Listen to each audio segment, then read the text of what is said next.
Guys? We are back. This is our initial watch for me and Kyle, the rewatch for Luke. We have Foundation Season 3 coming July 11th, and I'm just going to start really quickly. I tweeted this out. I have to say it. I said it in the Discord. I'm loving what I'm seeing. Mm-hmm. 5 episodes in, and I want to get this pod over with so I can binge 6 through 9 ASAP. Love to hear you saying that. I think just as I'm going through this rewatch, I really feel like the rust has shaken off after the first pilot. I feel like I'm back and I understand why I love this show so much. It really deserves to be mainstream. I think season 3 may put it on the map because it's kind of going in parallel with Apple's rise. And you saying that just makes me happy. Kyle, just high level takes before we jump into anything. What are your thoughts so far after 5 episodes? Jimmy liking it so much makes me like it less. I'm just kidding. I really like it. I was a little worried. I think moving into like episode 3-ish with everything that happens at the end of what is it, episode 2? Yeah. Craziness. Big It felt episode. like our whole like cast was shifting, and I was like, well, I don't really know anything about these new cast members so much, and I don't really like them so much. But I think as we're moving forward and we've gotten through 2 through 5, I'm still confident in the trajectory of the show. I'm enjoying it. There's a lot of interesting conversations that always happen. I feel like a lot of the notes that I ended up taking, I tried not to take so many like very detailed notes. A lot of it ended up being quotes because I just think that a lot of the writing is very fun. And a lot of the things that they talk about, the concepts that they're discussing and the concepts that play a large role are just very interesting. Yeah, like the whole change, and we talked about this on the pilot episode. The whole change with having the genetic dynasty genius to keep Lee Pace around, the whole creative writing they have to work around, like Gail, for example, to keep her in the story. The writers know what they're doing here. They had to change all these things Yeah. up because it's a TV show. Like you can't follow the storyline in the books where you are quite literally skipping generations and new characters are introduced every century. It's different in the show, and I just take it at face value. I love what we're getting. I'm really excited to kind of break all this stuff down with you. If you're familiar with any of our previous podcasts, we are going to be so much more high level than what you're probably used to. And that's just by nature of how fast we need to binge through this series, how many episodes we're tackling at once, because this is the type of show where we could do a whole hour and a half on each episode, but we're going to try and reel it in. I'm going to try and keep us on track. I really am just here for the rookies' reaction to characters, plot points, theories, predictions, and just some of the world building I'll try and sprinkle in there. So with that being said, I need to reemphasize that if you are listening to this and watching through the show for the first time, please do not listen to this podcast until you've watched episode 5, because we are going to go so out of order that we're probably going to start with something from episode 5 first, right off the bat, just because we're going to bucket all of the Gale related scenes into one flow, just so it makes more sense for the podcast. So with that being said, you guys ready to jump right in? Yeah, I guess really quickly, I just love how when we are anticipating episodes might be super long, and we always say at the start, we're going to try to not make it long. And it just cracks me up thinking of whoever's listening to this right now has the actual idea of how long this episode is. So, like, if it's like 2.5 hours, they're probably cracking a smile right now. I really hope we can reel it in more than that, but we'll see. We'll see. All right. So, like I said, we're going to start in a weird spot here because I think it just makes the most sense for us to just talk through the events in almost reverse order of what we got for Gale stuff. And that's just starting with the couple of scenes we get on her home planet in Synax, which is really just her backstory of everything that took place prior to episode 1, prior to her solving Harry Seldon's math equation that ended up getting her a trip to Trantor. So I'm going to leave it that broad, just let you guys say anything that you noticed, anything that you learned from her relationship with her parents, and just how she started to take on more of a scientific role rather than a religious role. So let's just open the floodgates for her whole origin story of Foundation. This professor, legend. The galaxy should fucking thank him for putting her on this path and then like eventually leading her to Harry Seldon in the Foundation. I mean, the things that he was saying to her were just the level of conviction that he had in the face of what he knew was pretty much going to happen to him. And then he gifts her the materials for her to be able to solve the Abraxas formula, equation, whatever it actually ends up being, because I forget once again what it's actually called, but that sets her on the path towards, leaning into the math and and then reaching out to Harry and winning the competition and getting on into the foundation and all of that stuff. So this guy was just a beast. And I also think that sometimes it can be like way too nail on the head, on the nose, ham-fisted, whatever you want to label it as, when you can kind of tell that like a quote, like a dialogue quote is almost directly hinting at like a big theme of a show, but like when he says all things have a cycle, after destruction, rebirth, and knowledge gives us ways to survive the destruction until the rebirth arrives. And that's like the whole point of the entire show. And I just liked the context that he gave it in. And that's kind of that first almost like sprinkling of maybe that mindset into Gale that leads her onto her journey. The wheel weaves, Kyle. Yes, the wheel definitely weaves. R.I.P. Oh my Speaking God. of- Stop. We're not doing Speaking this. of Apple TV, save us. Yeah. Please save Wheel of Time, Apple TV. Can you imagine Binge Empire having the Wheel of Time coverage and it moving graciously over the core podcast? Hey, That'd be man. wild. Apple I would TV's do Wheel anything of Time, for baby. that. Yeah. I really loved Gail's actress's acting during that scene, Kyle, when she has the professor kind of cornered and she's the one who catches him and they're having this conversation. You can see the tears in her eyes. You can see the pain because deep down, you know that she believes in what he's saying and she knows that she's different and she knows that knowledge is the power and she's not really believing in what she was born technically to believe. I just really love that scene. And then when she has to turn away and let the other two take them, and then man, brutal the way that they decide to kill somebody, punish them for being a heretic, etc., tying them to the rock and just letting it go, man. And then of course, Gale has to be the one to get the ball rolling on that.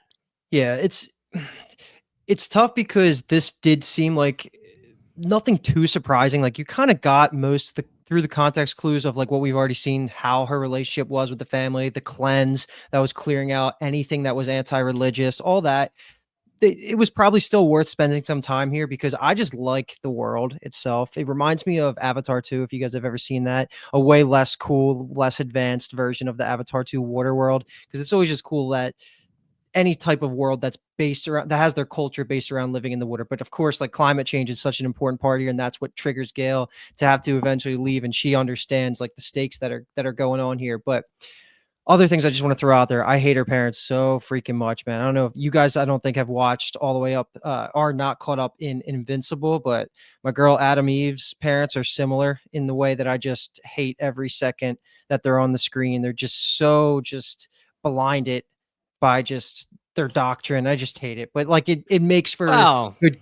What? Like you Get gonna off the defend the mom's parents? ass, all right? I think she is nice to her daughter and makes sure that she gets away okay and does what she wants to do. No, all I will say when it comes to what you're saying in regards to these scenes, Luke, is I do agree with you. Technically, we probably could have slipped by without needing those scenes because we did kind of learn everything we needed to learn. But as Kyle was saying, I do really appreciate the scene showing us the conversation and the interactions between her and the professor. And yeah, I mean, I know what you're saying about the parents, especially with her father at first being very much so, I'd rather my daughter die than blah blah blah blah blah. And then obviously in the first episode we see that he's crying and he's upset that she's leaving. But yeah, we know those types of parents or authority figures in television or movies. It's, It lays the path for a strong main character, the genius yeah. prodigy, and I love that trope. So Gale And plays it well. you have to wonder, we obviously said we're going to be jumping ahead and we know Gail's fate 35 years later. You have to wonder if in the back of her head, she's like, did the water rise? Are my parents gone? Very true. Maybe we'll get an answer one day. Any other comments that you guys want to bring up? Or we could just move right along. Okay, cool. Now we're going to go to pretty much where we actually left episode 1 off. And this is the transit from Trantor to what is eventually going to be the setup of the Foundation on Terminus. And we're going to open the door to that. All of this. This is basically everything we see with Gale and Raish's relationship, starting from scratch into them falling in love. We have Raish starting to question Harry's math and what that actually means for the story going forward. There's some good terminus and foundation like math that gets pulled out here that I really like when they're actually starting to talk numbers and stuff, because you guys had a bunch of questions about that, right? Like how many people are they actually sending? Like how far into the future are they planning? And all this kind of gets talked about here. I'll bring up some of those specifics after you guys give your reactions of this whole storyline, because when I watched this live for the first time, the ending of this bucket, this sub bucket that we can just call it, is going to, of course, be with Raish stabbing Harry, killing Harry, and then throwing Gale into a cryo chamber to then shoot her out. Like this to me felt 0 to 100 in one of the best ways possible. And I absolutely love Gale as a character. So I was freaking out, not understanding what was going to happen. And with just my knowledge of the books, thinking, okay, she's dead. She's probably not going to come back. We're going to move on to the next main character. So a lot was going on here, but let's hear what you guys had and what you guys picked apart from here.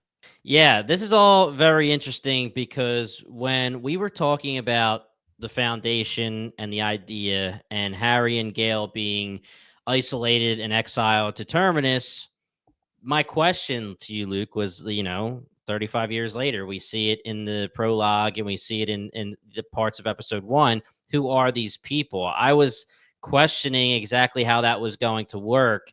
And we obviously get the answer here that they are building a foundation, quote unquote, everyone drank, but a foundation of a civilization that can start where they're going to teach them the ideals, the knowledge, etc.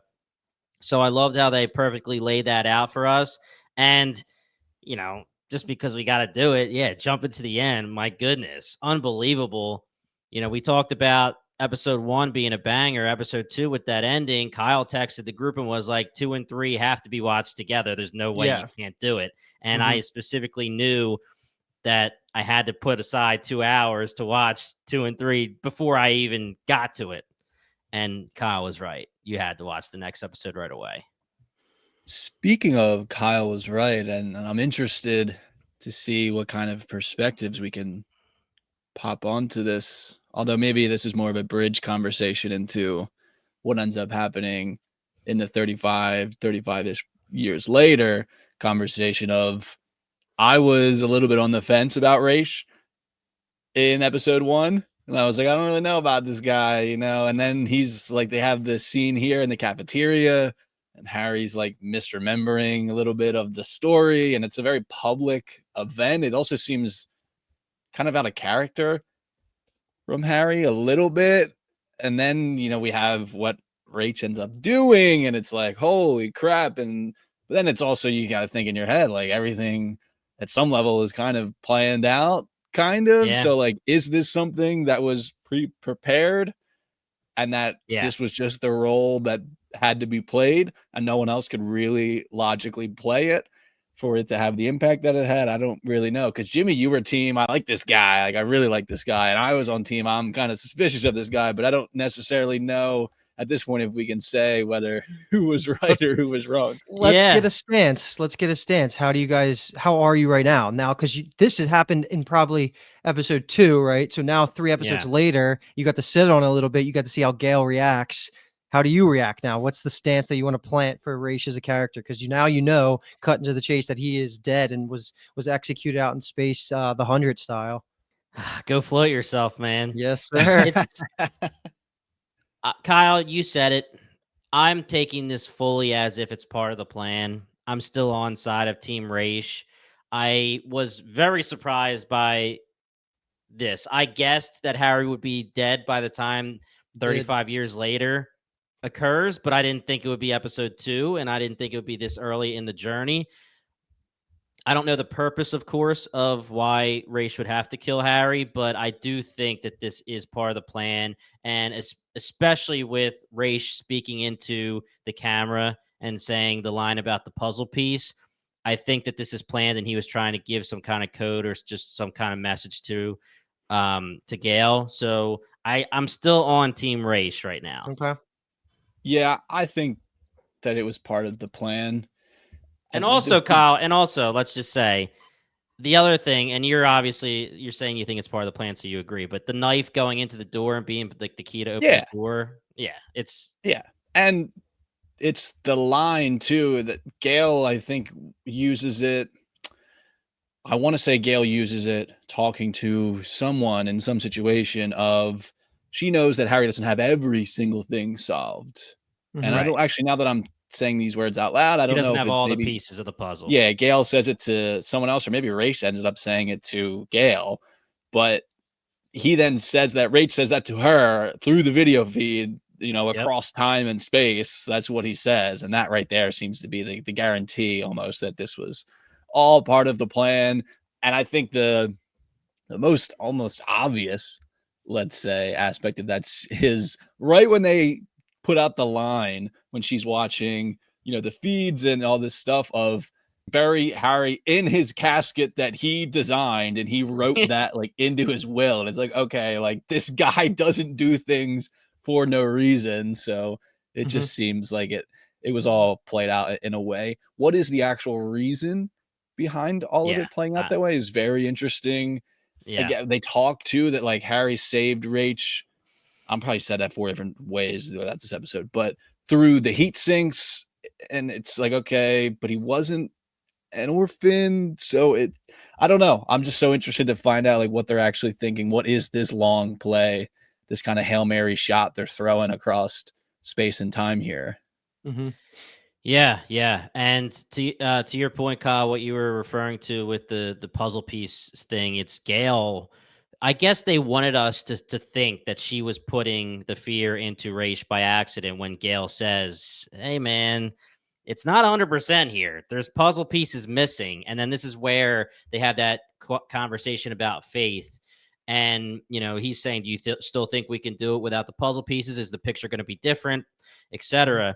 And then, of course, we get that line where he looks right into the camera and he says, "You could still solve the puzzle with a few pieces missing," or whatever it was. So yeah, I think that Raish is the man. He's our boy, and I think that he did it on purpose. Harry told him to. This is a pretty crazy sacrifice for the both of them. Of course, I mean, you're literally sacrificing your life. You're telling Raish, who I would believe as of now, I know they had that conversation and that little bit of an argument at the table, but I would assume that he sees him as his father. So he has to kill his father and then know that he's going to be executed himself. It's a pretty big ask. Mhm. Yeah, I mean, literally sacrificing it all. The play that's formulating in my mind as I think of like what is actually the benefit here. And it kind of starts with the laundry scene that happens on the ship where everyone is like he's an idol, Harry. They all want to Yeah. shake his hand. They're all just like, he's this larger than life character. And I think A, it seems out of character for him. But B, I think maybe part of the worry is that the foundation has to be the foundation. The foundation can't be Harry Seldon. Mhm. And if they Yeah. get to Terminus and it's him still leading everything, and like what happens when he dies, like it's kind of like when you would teach a baby to swim by just like throwing them in the water, where like him Right. dying on the journey is actually probably the safest place for it to happen because they all have to step up in a somewhat safer environment, which is on the ship, because at that point they kind of have enough resources. They're kind of figuring it out. They have 2.5, 3 years versus them getting set up on Terminus and he dies.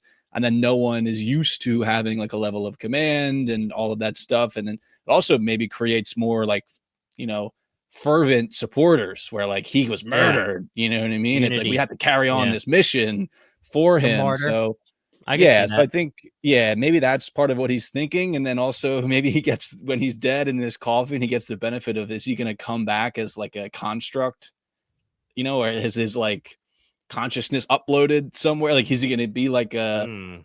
like a sidekick kind of electronic computer character for Gale? Kind of would be interesting. I Dr. don't know if Light and Mega he's, Man X. yeah, I just don't know if he's going to be like a, not what I was thinking, but I love the reference. Your references are fucking sick, bro. Everybody knows that. But just yeah, because like the way he kind of glitches out too. So I'm just hoping maybe this is just a hope from me that he continues to have an impact on the story and Jared isn't gone Dude, forever because it is Harry's great. so hard to just bite my tongue right now, but yes, I totally agree that Harry's actor, and I felt bad saying this on the pilot because he dies in episode 2. Yeah. I was like, I love his scenes, and I was like, wait, hold on. Probably shouldn't have said that, but you see it at the end. Like, at least we have a couple more at the very least with how he's phasing in and out, whatever that is. So I'll leave that for now. But a couple things I want to clean up, not clean up necessarily, just point out on this transit journey before we jump to when Gale wakes up 35 years in the future is just like the very good subtle writing that they did in some of these parts. Like, and I'm talking about having the different training rooms and groups of people learning different skill sets, having the Yeah. danger room, Jimmy, that I'm sure you Danger room. Yeah. thought of right away too, where you have to test all of these different case scenarios just because anything can happen once they get to terminus. It's so deadly. Then you even go on to see a couple things get explained where the projection right now is there's 1,700 people on the ship. Half of them are going to die almost like instantly just getting there. And then it's another projected 34% are going to die within 5 years. So like that's the math that went into Harry's calculation, deciding how many people he's going to send. I really like those numbers. And I even loved when Gail did the sit in with the like the small council meeting and she's talking about the numbering system. I just think those subtle writing Yeah. there and just how intelligent they show Gail and why she's so special just really shines in these quick little moments. And like that's why Harry thinks she's it. Like she's just so special, and it's cool to see that stuff. Yeah, that was one of the quotes I ended up writing down because I agree. I enjoyed all of that, how thought through everything felt. You know, it wasn't just like people walking around in the background Yeah. of the ship. They actually addressed a lot of that stuff of what everyone would be doing. But the quote that, Pregnancy, like all that stuff. yeah, exactly. Gail has the quote in that meeting of as we begin preserving the most essential pieces of civilization, deciding what is remembered and what is forgotten. I mean, geez, what a job that is. How do we Yep. know what those things are if we can't agree on how to count them? Yeah. And it was Yeah. also just like an Crazy. interesting, I'd say, commentary at some level too. I mean, I don't know if this is in the books or not. I'm just like the concept of like Eurocentricity and like, you know, the Western world and everything like English is kind of better. And that's just the way that it is. But also, you know, she makes a great point of all the different counting systems and why they're useful and relevant in different situations. And what a monumental task that And Harry this is is where kind we of left meet on. like a very young Lewis, who's going to be a Mhm. character. Obviously, I was thinking of like he doesn't look that young, but they had to give him that haircut so that in the time skip, Yeah. like he looks like a different character that aged. But he's also been in a ton of things acting wise. I'm sure you guys recognize him from random things. Yeah. And I don't want to gloss over this. Luke, you brought this up, the pregnancy stuff. Am I correct when I saw that they had Gail remove an embryo or something to be saved, similarly to what they were trying to have the other girl do? Is that what you Is saw, that when Kyle? she was in her biological scan thing that Raish is So like, how'd it go? yeah, and she's like, "Oh, it's good."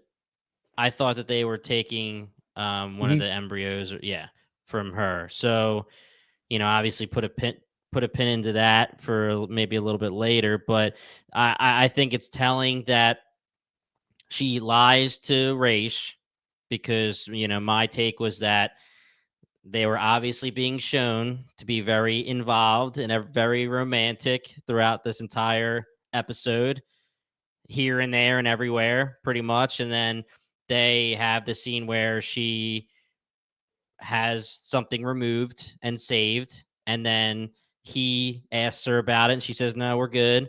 And then we have the entire scene with her and the other girl where the girl is wondering if she should keep it or if she should save it, and the probabilities of if it would be alive one way or the other. And is this world building or is this theory crafting? Well, I got some stuff to talk about, but Okay. you know You don't want to throw it out now? You just want to save it for later? I mean, I I could thought, throw it out now. yeah, I mean, I'm so curious what you're going to say because I texted you guys saying I got a take that I was willing to fire off. And now I'm very curious of what you're going to say. My take is that, I mean, I don't know if if it's too hot of a take. I think that Salvar is going to be their kid if we haven't, Yes, unless I'm totally wrong that it's been confirmed that her parents are actually her biological parents. But is that what that your was take was, Kyle? that was 100% the take I was gonna fire off, and I thought that it was kinda dead in the water until I think I might have read the scene slightly differently than you did, so I'm gonna latch on to the way that you read it, and I think it's definitely out there. We could talk about it a little more when we get to the Yeah, terminus type of stuff and Salvor and all those scenes, but, I yeah. mean, I could see it. I was actually going to ask you, Kyle, because you texted the group, and I was dying to know what your theory was, and then you said Yeah. it was dead in the water, or you said you're done with it, and I still wanted to know, but I was going to wait till the pod to ask you, so I like it. All right, I cool. We'll love it, talk man. Put more. it, yeah, put it Yeah. on the board. We'll bring it back up in Terminus if you guys have any evidence you want to point out. Other thing, that last comment for this, and then I'll pass it back to you, Kyle. Harry does have it seems like a one-off throwaway line where he mentions the robot wars and the AI sympathizers of the past that are all dead now. That's just like good world building, just because it's going to play out in Demerzel's storyline later, because you find out when she's Right. talking to Dawn that she is also like one of the last AI robots. So that's just cool that they found a way to slip that in there, make it seem unimportant, but it actually is like good world building for Trantor. Okay, so let's get to our last grouping of Gale scenes that we get for these 4 episodes, and that's just naturally going to be when we pick up where the opening scene of the pilot was, which is 35 years into the future when the foundation's already set up, and Gale has reached the destination that Raish sent her on. So not a ton happens, but what does happen is super important here. Just start freeballing it. What do you guys got for this piece? So another hint here that it's a plan, all part of the plan, is that she is sent somewhere and everything is accessed with Raish as the only person who's authorized. And the knife goes into the door, and that's the key to open the door. So for me, it's a lock. I do think that it's, part of a plan. Now, after that, I can't tell you why I think they're sending Gale to Harry's home planet. The only Mhm. thing that I could think of is literally that his coffin's like a little spaceship and it sent him back home, and there's something with him um that she has to get, like he was buried with, not buried, but put into the coffin with it, or it's a part of the coffin. I don't really have any major theories about what she saw at the end of the episode. Mhm. Do you, Kyle? No, I don't know if I have any major theories about that. I mean, the homeworld stuff doesn't seem crazy that there's information, Yeah, something that he left right. behind, people she should talk to, and so on and so forth. She is worried about Yeah. going there because it seems like all of the news reporting is that she was involved in his murder. Seems maybe beneficial if this digital Harry, whatever he is right now, could maybe help with that stuff of her, where she can be like, "Hey, look, he's right here," and he said it's chill. Mhm. Lem So And let me ask you, Kyle, let me ask you. If this is a plan and Race was supposed to kill Harry, do you think Gale was supposed to be caught in the middle of it? that's a tricky part. Do you think? I mean, the other potential being it's Raish goes and like has the Race was knife supposed to go? maybe and ends up in the Damn. spaceship because everything is only authorized by him. That's the only other thing I could see. But I also, So, yeah, like if she doesn't get caught in it, then how does Raish get her into the pod and be like, you got to go? yeah. So that's kind of interesting, though. So, say the plan was Race kills Harry, Race runs away, he goes to cryo, he goes into the cryo sleep, he gets sent to whatever you want to call the station that only he has authorization for most of it. And Gale was supposed to never be involved, and Gale was supposed to take over at that point. That would be a major issue with the plan there. Yeah. But yeah, like if the plan was at always for Race to be executed and then Gale to go into the cryo sleep for 35 years, then I guess she had to be right there so that he could grab her and throw her into the cryo sleep. The biggest thing here is that, if you're looking at this plan, was she supposed to be implicated with race or not? Yeah. That's hard to tell, to be quite honest. Mhm. Yeah. I'm just looking forward to, I mean, hopefully a time she's going to pop up somewhere. Does it become news? Terminus can't really communicate with anyone, but can she get there? She kind of wanted to go there. Can Mhm. she ever break the authorization locks that are on this shuttle, this ship? because if it sends her to Harry's homeworld and then it's got more plan. I mean, if it just has this whole checklist of like, okay, this is our Sunday afternoon list of errands we got to do. We got to stop by Harry's place, then we got to hit up, whatever At the the steak laundry and and shake. Yeah, we got to go yeah. do laundry. Like, what is it going to be like after that? Who can say? It'll be Yeah. interesting. I mean, I loved her outsmarting the computer and figuring out Dude, where they were Yeah. going. such genius writing. I just feel like they make Gail, she seems like one of the smarter characters in fiction. Like I haven't seen Yeah. something like this. It's really cool to see. And it's cool that the computer tells her right away like what year it's in. Not that it means anything to us, but it's just nice to have a number that we're in the year 12,102 of the Galactic Empire. That's pretty cool. But yeah, I think you guys brought it all up. There's not much really else to tell unless you guys have any other theories you want to throw on the board before we move on to our Trantor buckets. No, it's just wild to think about it where it's 35 years later, but the cryo sleep turns off. She wakes up, there's still blood all over her, and Mhm. she doesn't know if it's a day later, an hour later, 35 years later, 1,000 years later. It's just a cool concept. If Salvor Hardin is her daughter, is her daughter older than she is Older. at this point? Kind of not in terms So of years since she was born, but biologically, it seems like she might be. it's like Hugo. I mean, Hugo's got to be old as hell because he's in cryo sleep all the time. He says Mhm. when he's doing his trading and stuff, and like with Salvor, they're on their way in transit for 4+ years, right? Yep. So, say they freeze or however they save the embryo, then they get there, and then at that moment, I don't know if it's I guess you impregnate somebody that way, or I don't know if you just grow the baby from it. I have no idea. But if it's 35 years later, Salvor's got to be. I mean, I guess you could choose. You can Yeah. establish. You could do you could set up the foundation, establish, and then decide it's time to birth some children. So we don't know exactly how old Mhm. Salvor is, but yeah, that would be very interesting. We will pick back up with Salvor in a bit. We're going to jump now over to Trantor and cover all of the Cleon Empire storyline.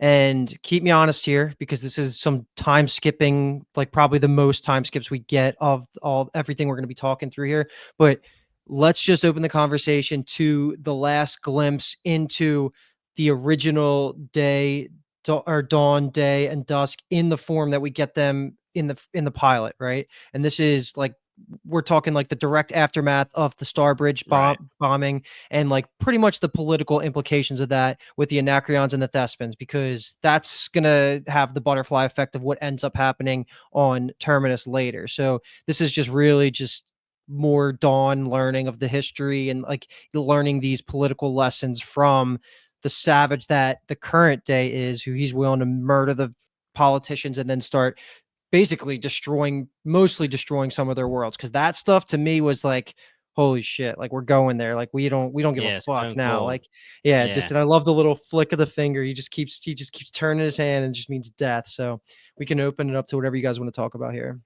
And Brother Day, future Brother Day, and Brother Darkness both come at episode 2 Brother Day for his Mhm. decision for being like that, being stone cold like that. But we don't want to make it not as confusing. We don't need to do that. But just a couple things I wanted to shout out. Like Brother Day has a conversation during this timeline saying there's 100,000 people in orbit still right now that are basically fireballs and reminders of Mhm. the bridge exploding, like crazy stuff. But yeah, the public execution, it's sending ripples, and it's what I'm wondering, and I brought it up in the pilot episode. Is Harry saying like we need to stop this cloning, we need to stop the succession the way you do it? Are they the ones causing the dark ages eventually? We still don't know what was supposed to cause it, and we obviously get hints as these episodes go on until episode 5 with Gail's voiceover and everything. But it does seem like a major ripple effect here, that the stone cold decision made by Brother Day in episode 2 might have been not the best one. Mhm. Yeah, I mean, clearly he is someone that pretty much wrote off for the most part Harry's predictions, the concept of psychohistory, He banishes them to Terminus. We learn that he does set up the Imperial mathematicians to kind of do their own analysis of this stuff. So maybe not totally. But that's actually isn't that Brother Dusk that does that? Or is that Brother Day? That would be I this thought, Brother Day, I believe. oh, so it's future Brother Day. He's talking to Brother Dusk later when he's saying, like, you're mathematicians. He's talking about, okay, Yes, all right, all right. yes, yes, yes, Yes, yes, yes. okay. Yeah. And That's what. it's just super interesting to know that, like, in the pilot, the one brother that we care the most about, at least for season 1 short term, was Dawn. But, like, it's so hard to conceptualize that because Lee Pace is so good at being an asshole almost all the time, but there are gonna be nuances and differences between his performances, but I really feel like a lot of the learning that Dawn gets in this initial piece is what sets the stage for how he's gonna act for his whole Yeah. rest of his life. Yeah. Yeah. For sure. I mean, Mhm. Dawn asks at the execution and stuff, is it always like this? Yep. And like, do we always act like this? And Demerzel says, like, you always do. Mhm. Like, Yeah. this Yeah. is just what it is. You know, Yeah. like when you're the one that's on the middle throne, on the big dog, you know, you project strength. Like, this is how we do things around here, baby. And Mhm. it's just setting that scene for everything that we've just talked about of this kind of, and we talked about it a little bit in episode 1 too, on our episode 1 coverage of how different can they get. You Mhm. know, how much of the Yep. time period Yep. when they're Yep. dawn impacts when they're day, which then impacts them as dusk. And maybe this could move us slightly into talking about our OG dusk, who during all this is kind of questioning what they're doing, and he's also questioning kind of his own mortality in a sense, and he's thinking about Cleon the First and all of this stuff, and how that episode, I think it's what episode is it, episode 3, that he kind of has his ascension. 4. Either way, like just his journey into that time period and what he's thinking about and all that stuff. It's so much interesting content in these first 5 episodes. We're getting so Yeah. much information about what Mhm. the Cleons go through and all the questions you might have. Like, we talked about it at length. I feel like a lot of stuff on episode 1, it almost feels like everything got answered in these 5 Yeah. Yeah. episodes, the things we Mhm. were wondering. They did so well in the first 5 episodes of answering the things that you ask in the pilot. Like, I specifically was like, will you see them grow? Will they Yeah. just be replacements? You see the little baby, you see Brother Day be, midway between Brother Dawn be midway between Dawn and Day. And you obviously see Brother Darkness, so you do see them grow. And there is times when Brother Dawn, of course, isn't always the little kid. He has to get older and get. I will say, I feel kind of bad for Brother Day being that handsome, and it takes 19 years, and he's already just like old and shabby with Yeah. the. With It looks not saying good, man. that. What are you talking I about? was gonna say, not saying Brother Dust doesn't look good, but he aged like, to me, it looks like 30 years in Yeah. 19. But Kyle, you really brought something up. You took the words out of my mouth when it comes to the 3 of them. I asked this question in the pilot: nature versus nurture. Are they always going to be the same? I know that these episodes are being sneaky with their symbolism of whether it's actually supposed to be certain things, like with the new brother, he jumps off the building, Tommen Lannister style. I'm gonna say Mhm. Lannister. um Spoiler alert. I'm just kidding. Mhm. There's times when they're at the dinner table, and you could see Day and Dusk immediately at the exact same time pick up their wine and drink, and Day is like, oh shit, like, and he tries to match them. And is that symbolism, or is that literally that they are that similar, but for some reason this Day isn't? They do Dawn. say, This Dawn isn't. I keep doing that. I'm sorry. This Dawn isn't. And Brother Darkness, as he's about to die, he looks back at the baby and says something wrong. So is there something different about this Brother Dawn, where usually they are all very, very, very Mhm. similar? and this one isn't for whatever reason? Or is it just a lot of symbolism about ideologically and other ways he's different, not necessarily in his DNA? Just all interesting thoughts. I love it. I love everything you Yeah. guys are throwing at me right now. And there's a conversation that directly addresses it in a way where Demerzel tells Dusk, as he's kind of in this transition into darkness, that every one of you is different. And he even responds and says, somehow I doubt that. Yeah. Mhm. Yep. Yeah. And it's interesting because his perspective is that he lived it. He's been dawn, he's been day, he's been dusk. And then he's also experienced a dawn, or I'm sorry, like when he was dawn, he had a day and a dusk that then Yep. transitioned as he transitions, and then people came after him. So he's experienced, so by the time you get to be Brother Darkness, you've met what, 1, 2, like, 1, 2, 3, 4 other kind of 4 or 5, iterations, yeah. 5 other iterations, whatever it may be. And he seems convinced that there's not much difference, but also I feel like we're watching it and there are differences. And maybe that Yeah. is what you're saying, Jimmy, of he says that he doubts there's any differences, but as he's transitioning, he looks at what is the new dawn and says, something's wrong. Mhm. Right. So is that, and then it's showing us in all the episodes after that he seems to be different in this Yep. very, inquisitive way. It's also really seems like they're laying it on that he could fall in love.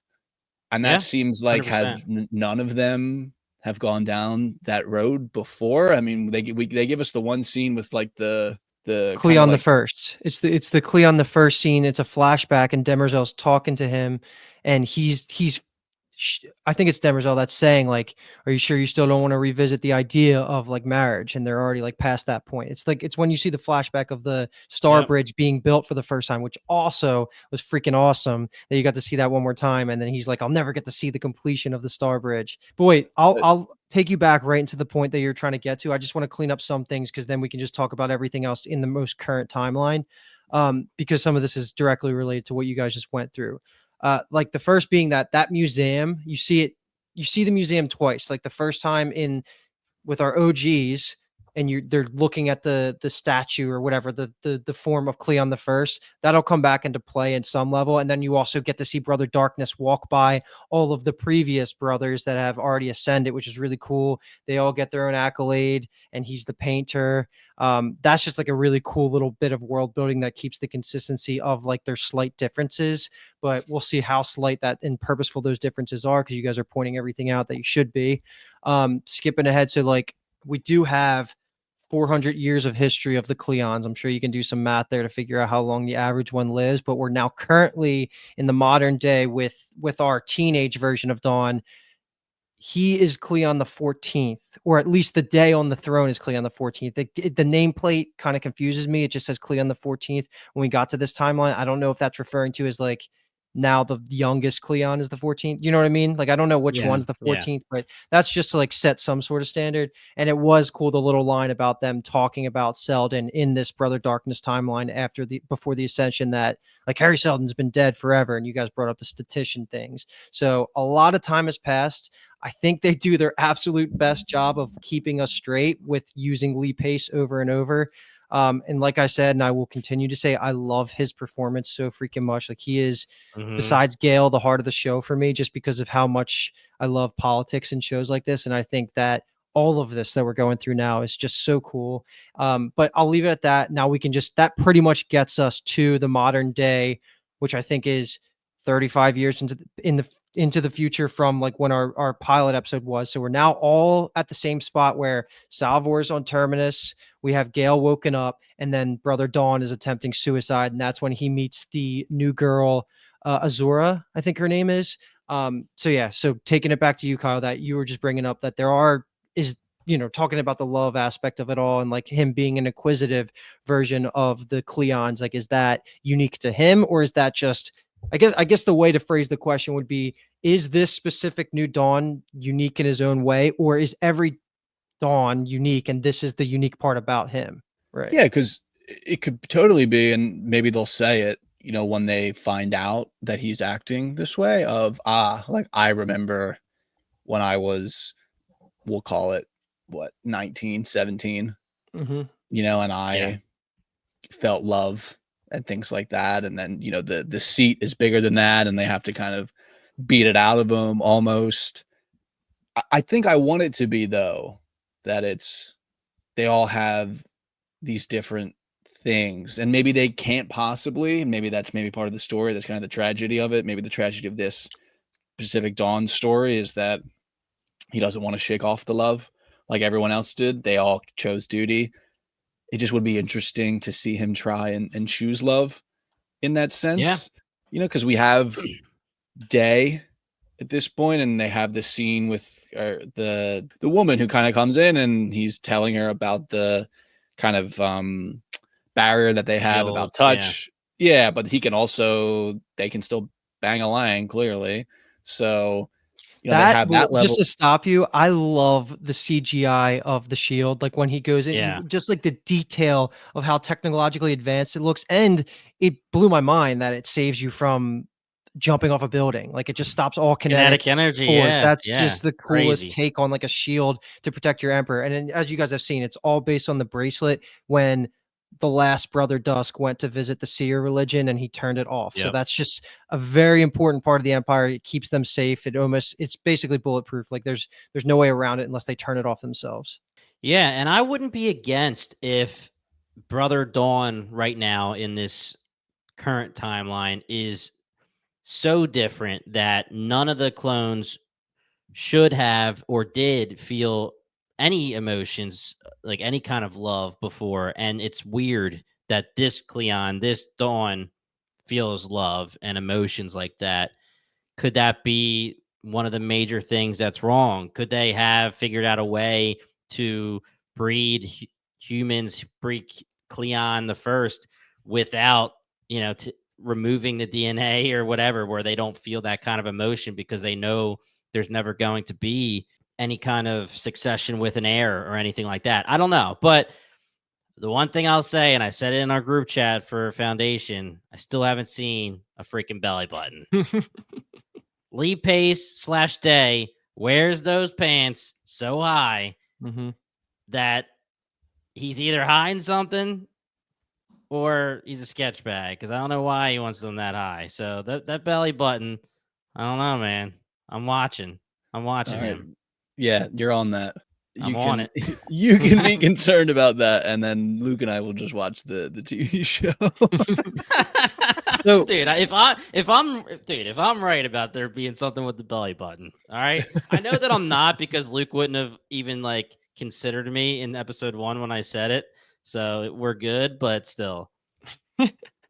who knows? We'll see. the other, I think, big current Emperor Cleon's storyline is Pilot Dawn is now Day on the middle throne, the big dog in the big chair with the big woof, and the situation that is going on currently in the Empire is impacting him and shaping him and the way that he acts, which Mhm. makes a ton of sense. And he also has a level of animosity towards Yeah. Dusk at this point, who was Day from the pilot. And that situation is very interesting in that he seems really mad at him Oh because yeah. of what he did. And they seemed a little bit more maybe together in the pilot slightly.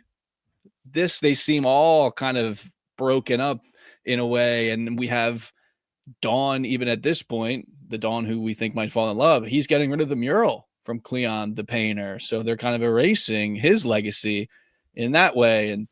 And then this idea of legacy where like the current Day probably feels like he's been saddled with what could be his legacy because of the decisions that Dusk made in the past that we got to see. And I just love this quote that I believe it's Dusk is responding to Day when Day's saying to him, like, you set all this in motion, all this stuff. Mhm. And Dusk says, brother, you are haunted by the ghost of a man long dead. And Day responds with, we all are, brother. And it's just Harry. Harry's just Yeah. all over the narrative, Pulling dude, those because strings. Oh yeah. they're just putting these pieces together. And even if, let's say, that everything that's happening in the world isn't actually nothing to do with Harry's predictions. The fact that he made those predictions 35 years ago, this and the current day was, 6, 7, 8, however old he was at the time, he believes it, I think. Oh He's yeah. looking Oh for yeah. anything that Mhm. could prove to him that it's not true, but I think he's getting to a point where he's kind of giving up on that. He's just like seems so convinced. And again, this idea of I think legacy is really burrowing into his head over he doesn't want to be the Cleon that sat around, and was the guy, the big dog on the big throne when all of this stuff actually came to a head. Which gets reemphasized by the fact that he's going to be the first Day to ever leave Trantor Mhm. as Day and replace Yep. Dusk as the as the political ambassador that goes and deals with the conclave that's related to the Luminism religion that's like having like Yep. a change in leadership, which I love how they just casually throw out that there's 3 trillion followers of that. Like that number just makes sense Yeah. that yeah. But there's a Yeah, he lot going on says. because you also have the outer planets. The outer planets are all kind of rebelling. You have the sinkers down that are Yep. directly starting to rebel on Trantor because of the Star Bridge falling and how everything was dealt on the home world. It's just so beautifully sculpted to like play out in this way that it makes sense why Day's starting to get frantic and change and ruin tradition in order to cement his legacy. Like you're saying, it's just a lot coming ahead all at once, which is definitely why we're picking this specific year to zoom back in after the time skip. And I love it. Yeah, he says the Reach, the Conclave, Insurgency. Do you Mm-hmm. sense a pattern here? Martyrs tend to have a long half life, and it's just, damn, Badass. baby, wouldn't want to be him. Mm-hmm. Yeah. And the one thing I will say that they haven't answered yet, which of course is okay, is I noticed a lot these episodes with both Dusks talking to both Days, and that is the Dusk at the time feeling like they still should be taken into consideration and still should have authority, but Day is like, "Yo, I'm the boss, baby. Don't you Mm-hmm. dare step on my toes." So I was Which you asking the asked about pilot. that. Yeah, yeah, Right. yeah, yeah, I was asking the pilot what makes them buy in enough where it's like not violent. What makes them decide, all right, it's time. I'm the big dog. I guess I'm going to let Dawn come in and become the big dog, and I have to be Dusk now. Like, yeah. Mm-hmm. what makes them really, really buy into this succession? Is it really just doctrine from Cleon the First, and they're just like, hey, this is just what we do? Can certain things be written into their code, for lack of a better term, with the cloning? I'm interested. I want to know why they seem to definitely disagree and they'll speak openly, but they don't really say anything like, I don't want to step down or you should have been blah, blah, blah, like that kind of stuff. Brother Well, Darkness took it without complaining. Yeah.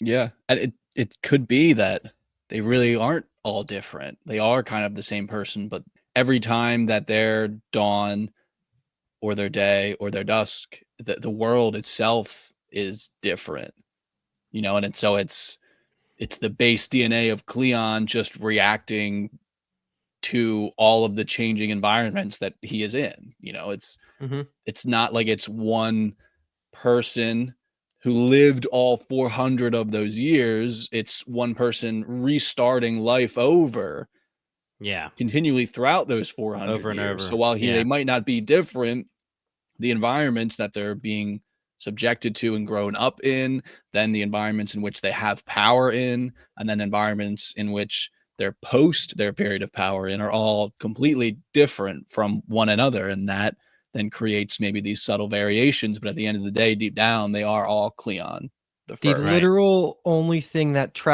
carries over besides their good looks is Demerzel, right? Like she's been Yeah. there for Yeah. all of it, and she'll always be like a key part of the empire. But all right, I want to bring up two other things, and then we could probably move on to Terminus if you guys don't have any board guesses. The first being that we do have Dusk, or maybe it's even Day, that is going to address the communication buoy that went silent on Terminus. We'll pick that up in Yeah. like 2 seconds. So they actually send the convoy out, which is cool. It's going to lead directly to the end of the Terminus buckets. But I just want to give you guys a final guess because I'm curious in myself. How do you think the Azora and Dawn stuff is going to play out? Which is Azora's the girl from the garden. She's going to die.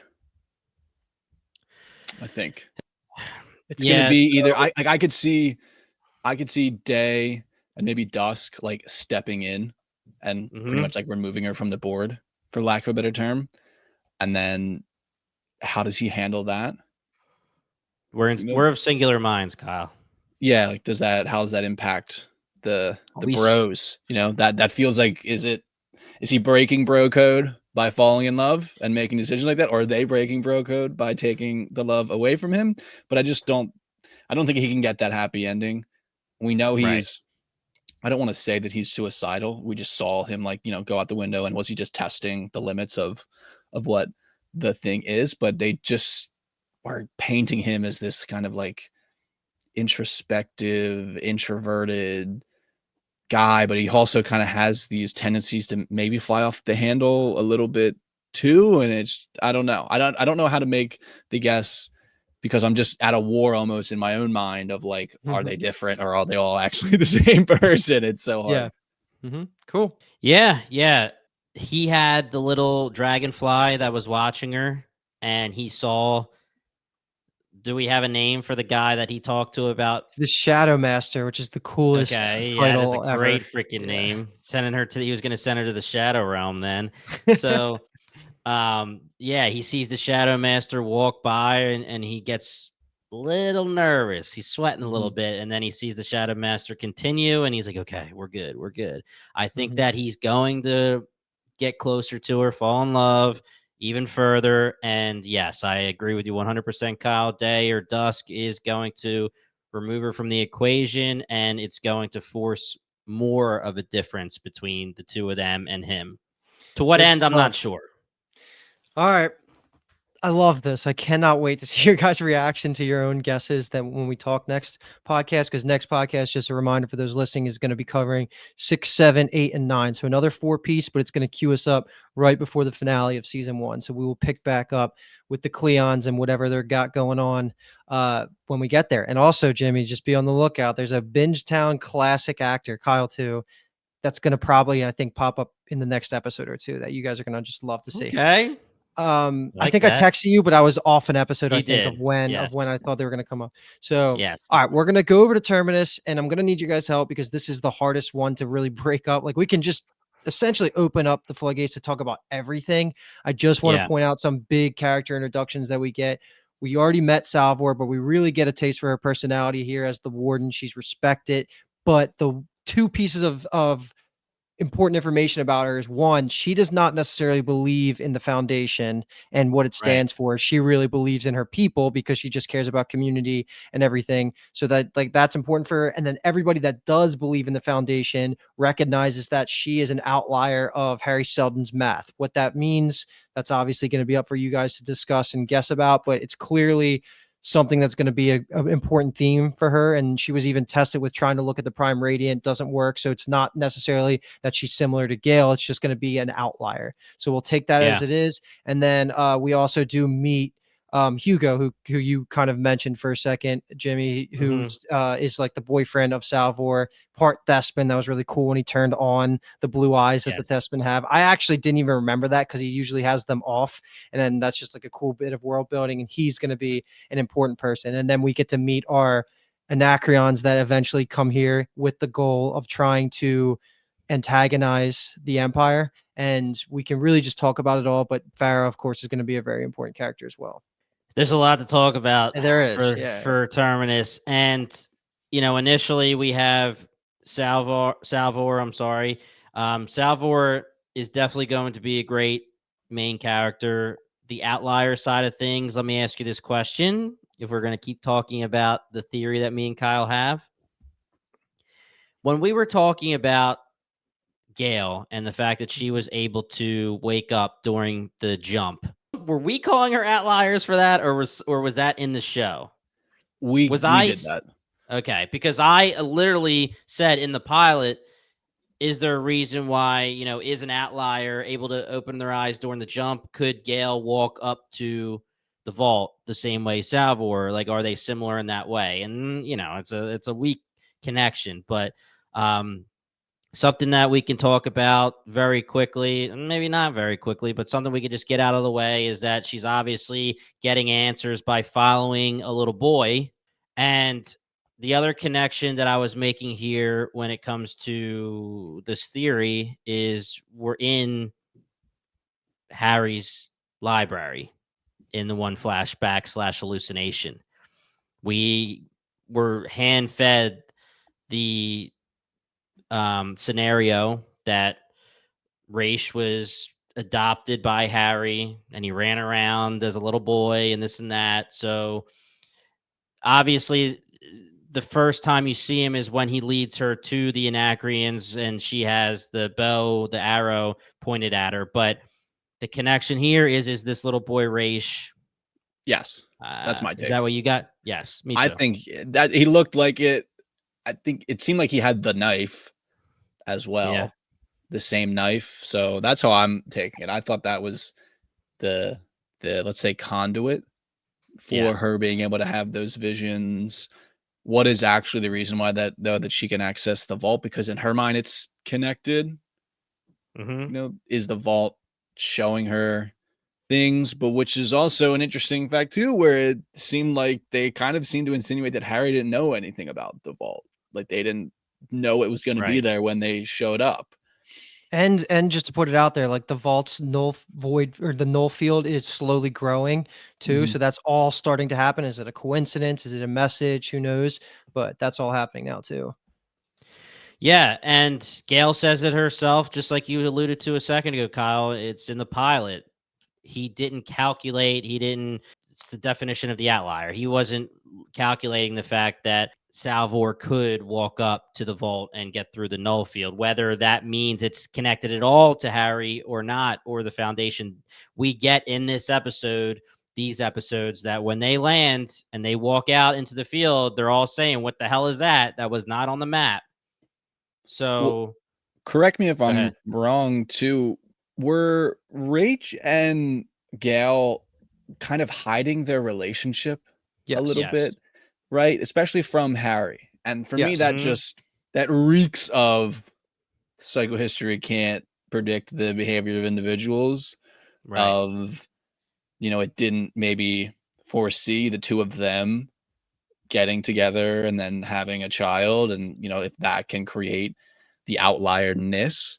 Well, wait. If you're saying them getting together have a child, are you implying that No, we took it you're from saying the episode 2. Foundation making a child of them? Then in that No, way? no, No. them So literally having Salvor Hardin as their child. Like Salvor Hardin's the outlier because Harry's analysis of all the stuff Okay. through the psychohistory didn't account for Gale and Rach actually creating a romantic relationship together. Gotcha. right. Okay. So episode 2, our working theory is that she did get pregnant and they removed it and saved it, as in what the plan always is, apparently, during the Foundation, so that they can have grow. I don't know how it works, if it's in another human or if they just grow it like it's the Cleons, but whatever. Would they have But a belly button in that case? dude, does Salvor have a belly button? That's something What if that's the I need to reveal? find this out. Yeah, I need to find this out. But yeah, I mean, you know, like Kyle said, the outlier here would be that they were keeping it a secret. Harry would not have calculated the fact that Raish and Gale fell in love and technically would have a baby, even though, you know, she doesn't go to term with the baby because she gets sent away and the whole procedure during the Foundation protocols. But Mhm. um, yeah, I mean, I don't think they said that her parents are her biological parents in these episodes.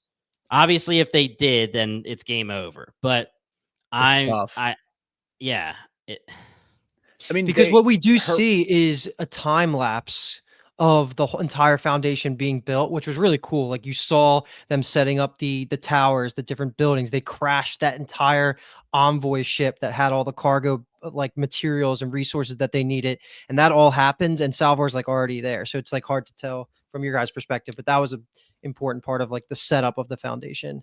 Yeah, and would it have to be explicitly stated? Like, what does her mom have to say? You know, I gave birth to you and you're going to treat me like that. Is that going to be like the line that actually Yeah. shoots this theory out of the sky? But we do see that her mom had the prime radiant and kind of gives her the prime, the prime radiant and like tries. And is that like, hey, you were Rach and, and Gail's daughter? Like maybe you could figure this Yeah. shit out. Was it like a subtle nod? What I will say here, to your point with the prime radiant, we also have many times in these episodes where the parents, other people, Lewis will say what Lewis saying it more antagonistically, but people just see you as somebody special, right? We listen to you. The father says it like, we've been following your lead since the day you were born. How known would it be that she's Gail's daughter if this is true? You know what I mean? Mm. Like, is she Gail's daughter and it's known? So the parents, Lewis, etc., are like, well, let's just see if something comes about from this. I mean, Gail was pretty sweet. So I Yeah, don't and I know. could see it being a purposeful secret that maybe only a select few know because, again, the Foundation's history at this point is that Gail helped murder Harry, and Yeah, probably not the yeah, greatest thing to talk about, and then also like finding out it's almost like spoiler alert, like Luke and Vader of you find out that your parent is like what's supposed to be this, evil being, evil mythological person in your history, and that's not a fun thing to learn about. So again, mhm, I think we can clearly envision like the steps, the scenes of us finding out and the implications and all that stuff, and it sounds like the funnest option. So I yeah, hope that we're correct here because again, too, Salvor has this weird. What is the coin flipping predictions and she can read people, but it has like this mental impact on her, and that was like odd. It was kind of like, is this like a power that she has? But it doesn't feel like anything of all this is magical. There's really no. It's sci-fi. There seems to yeah. be What's explanations the to sigh? things. Is it hard Granted, sigh or soft sigh, dude?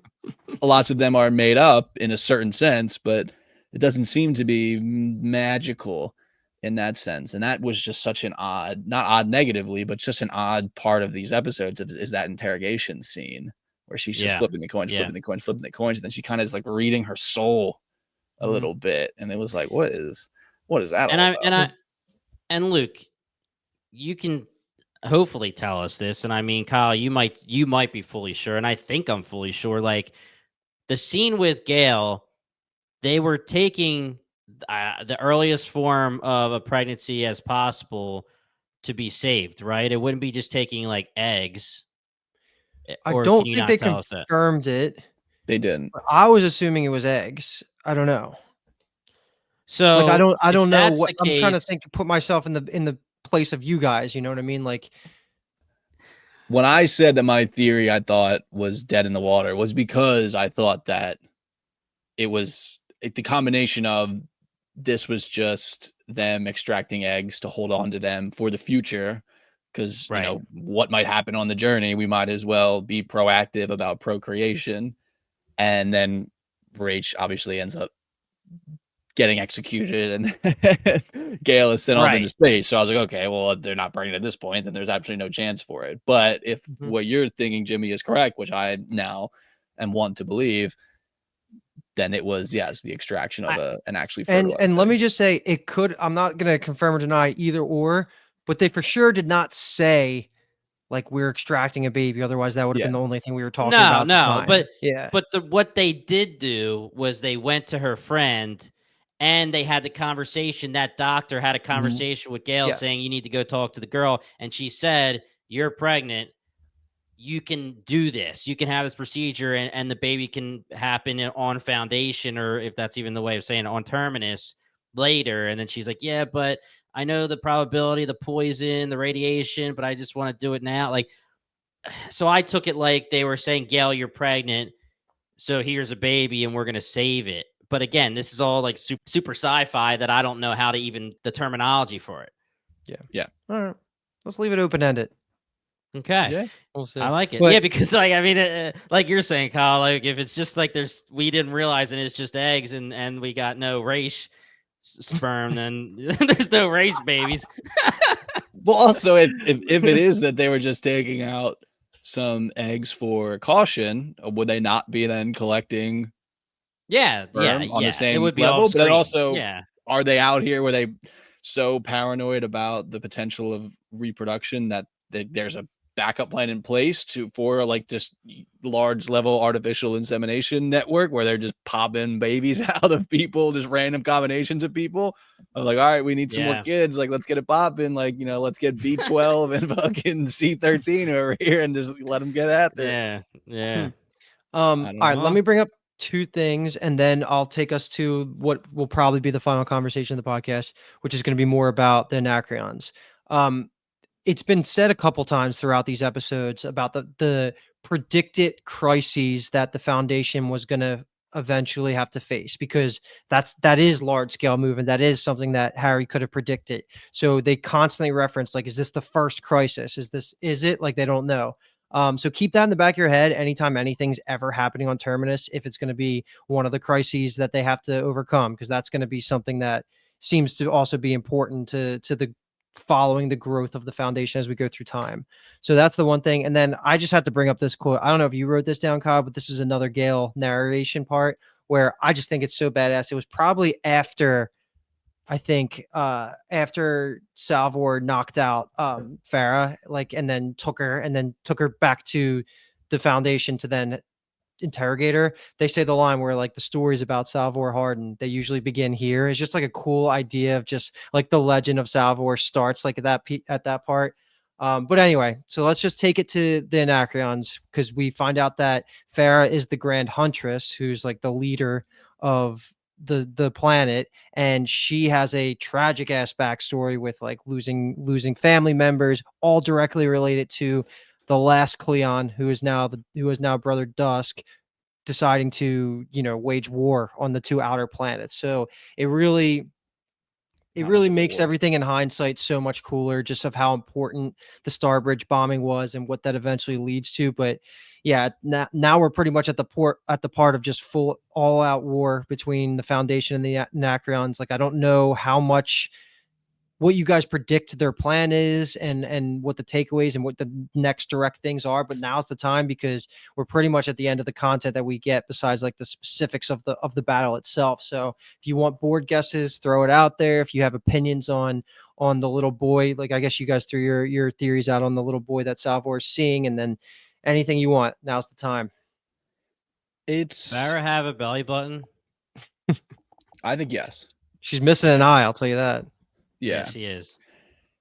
I think that the Anacreons aren't wrong, man. I think you could even argue that they're right. And it's also an interesting place for the Foundation to be in that they're kind of a representation of the Empire, but also they probably kind of don't see themselves that way, or maybe many of them don't see themselves that way, but clearly to the two planets that they are neighbors with, who Pilot Day bombed to it pretty much almost into oblivion, they are a representation of the Empire. And in this moment, that's really all that matters. And that the Empire even tries to come in and help them out in a way. And it's just like an interesting, complex situation, because if you ask Salvor Hardin, she would be like, I'm not part of the Empire. At least that's what I would think.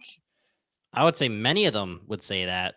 I mean, if Yeah. anything, you would think the Anacreons would sympathize with the Foundation. That's why it's so complicated, because really they're exiled. They're anti-Empire, technically, because their beliefs are not what the Empire believes. And I think you could even flip it too. You would think that the Foundation could empathize with the Anacreons. Oh, yeah. In that the reason why the Foundation is what it is to prevent the loss of knowledge that would have happened with Anacreon, the planet being bombed into oblivion, basically, by the Empire. So it's just an interesting... Salvor brings up the hypocrisy, though, so I can see it both ways. I definitely can see them wanting to empathize with them and then also being hypocrites at the same time with taking their revenge. But you know me, I'm an Arya Stark guy. I love me some revenge. So it'll just be interesting how it plays out. Can they find a level of common ground? It seems quite difficult in that the Anacreans are kind of killing a lot of Yeah. encyclopedists, the members of the Foundation. So Encyclopedia. we'll have to kind of see what type of aftermath there is. That was like the one I would say big issue that I had with all of these episodes, and that we know that all of the CGI work is fantastic. I thought the battle stuff was just poorly shot. It just didn't look great at Well, all. my whole thing is they get the shield down, and then they're just lighting up the town.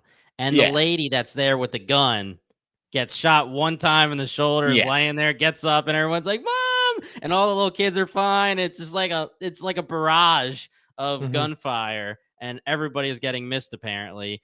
But yeah, I don't know specifically what their plan is. It can't be, or maybe it is, as simple as we attacked an Empire outpost so that the Empire shows up and we hit a major blow by taking them down from the sky like they did. You would assume that there's more to it, but the Anacreans obviously played it out exactly like they wanted, and Salvor was the only one who caught on to it, but just a little bit too late. Mhm. This is obviously rewinding, and you already brought it up, but the using the vault to get Farah to get knocked out was just cash money. Yeah, yeah. Well, wait, so tell me right now, what do you think? What did you expect to happen when the Imperial ship showed up? And like, did it shock you that they took them out and killed them all, No, basically? I knew that was happening. I guess, Okay. yeah. yeah, I figured that's what was going down. And do they say that it's part of the psycho history, the educated guess from Harry that the Dark Ages comes from the Outer Rim, correct? Isn't that said? Don't believe so. What do you mean by Okay. come from the outer? Like it Like begins the the like it ripples. begins like the ripple effect, the huge war that Oh, destroys oh, everything. they might say it's like one of the first dominoes, but that also could be hinting at just the outer planets destroying the Star Bridge, which did happen, and then Yeah, that yeah, triggers or into vice this. versa with the Empire destroying them. Yeah, yeah. Yeah. Oh, yeah, yeah. So I don't have any major theories. Like I I've already said it. My theory was that Harry was looking right into the eyes of the culprit pretty much of the Dark Ages coming, and that was Pilot Day and the Cleons in general. Maybe obviously Dawn, current Dawn is different, but making the choices that were made to just Mhm. completely destroy the planets and then the ripple effects of everything thereafter is going to cause the problem. Now, that's really the only theory I have. I don't really think I have any major. I still don't really have any theories like at all about the vault or what the vault could be. Yeah, that's so tough because it was a completely unplanned for. It seemed like, unless this is some info that Harry kept to himself because it wasn't really necessary for the others to know. The one thing I'm thinking of is that, is it really just people from Trantor are the ones that make the decisions about the knowledge of the Foundation and what gets picked and what gets chosen? Because it just seems like there could be an opportunity here for Anacreans. Can they see reason for the other planet, for other planets as well? And maybe that's part of Gale's mission of, like, it feels like we could use more perspectives, more Right. cultures, more More of a melting pot. languages, yeah, of what is actually going down here. And does Farah seem like someone that would go for that? No, not at all. I totally Right. understand her perspective. I don't blame her, I would say, for the way that she acts in any way, but it just feels like there's been several moments where it's like we need to consider the perspectives. And I think that Salvor's mom is teaching, and she says something about how, like, we don't even know what languages people that will be around will speak, Right. and that just, to me, feels like we need more maybe than just like people from Trantor making these decisions on this remote depot on Terminus, and has Harry thought of a way to get like harness the animosities of other people within the Empire to kind of flock maybe more to the Foundation?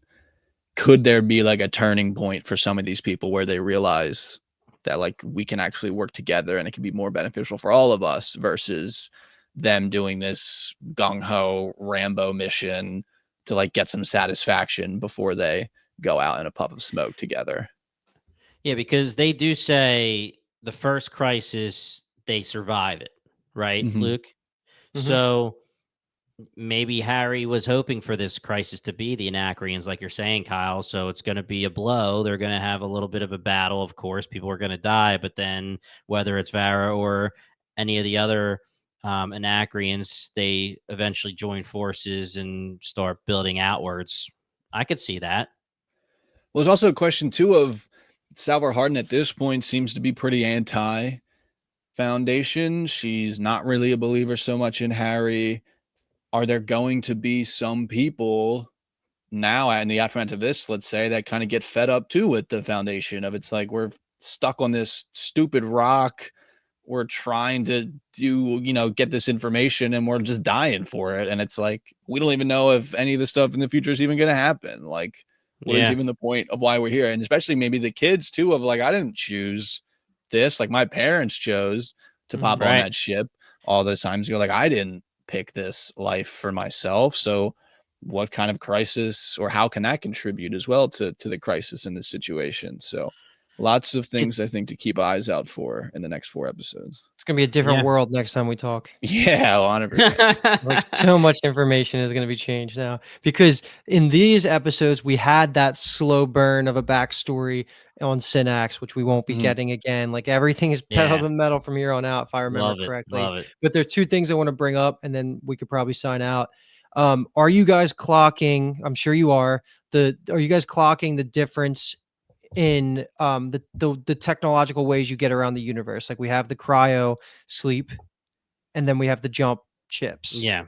Mhm. which that's just going to be super important because that's how you keep people on Trantor who are alive today and somehow get them to Terminus rather than going through the long trek that the Foundation had to or having to go through cryo like Gale did. So just keep in mind like the whole jump ship technology that's just going to play out in a fun way. My other So thing, when they're yeah. when they're jumping in that and jumping in that ship, when they're jumping, is it the same way Gale jumped? Yes, but you're not going into like a shutdown cryo mode where your biology stops. It's like No, a no, no. I mean, teleporter. I'm sorry, Gale when she jumped from Synax to Trantor. Is Yeah. that at this? Oh, okay, okay. Yeah. Oh yeah, Yeah. yeah, yeah. I'm sorry, I forgot that she did go to sleep in that. Yeah. Okay. Yeah, Okay. yeah, because she cryoed over her way to Raisha ship. So, all right. The other thing I just want a quick opinion from both you guys on just as characters, what's the vibes with Lewis and what's the vibes with Hugo? I was gonna ask you, Kyle, what you thought of Lewis. Yeah. Lewis is not the right guy to lead the Foundation, Nah, is nah. how it I seems. I agree. think he has too stuffy of an ideal of like what they are and what they stand for and what's the right thing to do. I think part of that is probably that he feels the weight for sure of the mission. He was pretty much thrust into this role because Harry is murdered. So that just kind of, I mean, maybe he's the right guy to have gotten them there until like this point of the first crisis, but it seems like there's a pretty big changing of the guard probably that will have to happen in the aftermath of all of that. I'm so interested when it comes to Gale and what her journey is because it seems like they're growing and evolving Salvor to be the leader or a leader in Terminus slash Foundation, however you want to say it. And I feel like Gale would kind of disrupt that because it would be two main characters who's the real main character of the story kind of thing, where if she's the mother or not, is there a scenario where Harry made Lewis the number 2 so that when he died, he becomes the number 1, and then eventually it's just he's not good enough, so that makes it work so that Gale comes in and retakes over if that's all part of the plan? But does that make sense with Salvor being there? Because do we want Salvor to eventually take over and be the big dog? So She wasn't yeah, I planned mean, for. Right. That's true. She wasn't planned for. So Outlier, baby.